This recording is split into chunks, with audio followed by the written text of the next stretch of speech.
बिस्मिल्लाहिर्रहमानिर्रहीम। अस्सलाम वालेकुम मेरे प्यारे प्यारे व्यूअर्स, क्या हाल है? अल्हम्दुलिल्लाह मैं भी ठीक हूँ। उम्मीद करती हूँ आप भी सब खुश होंगे।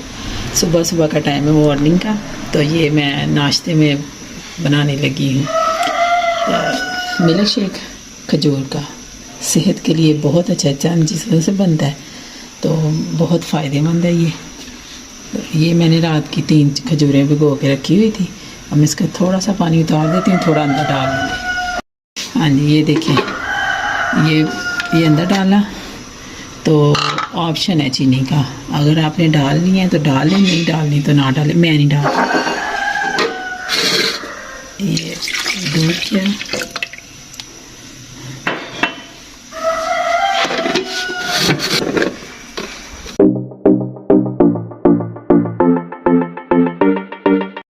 ये है चॉकलेट, तो इसको थोड़ा सा डेकोरेट करते हैं। देखिए गाढ़ी चॉकलेट है तो वैसे नहीं डाल रही।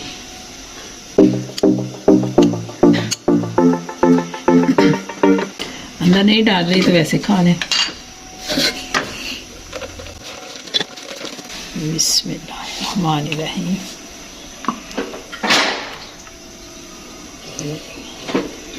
कितना प्यारा लग रहा है माशाल्लाह। खजूर ये हो गया मिल्क शेक तैयार। सेहत बीमारियों से शफादार। तो ये सुबह का नाश्ता करें और अपनी ताकत बढ़ाएं। इसी के साथ मुझको दें इजाज़त। मुझे सब्सक्राइब करें, लाइक करें, शेयर करें, कमेंट्स करें। अल्लाह हाफिज़।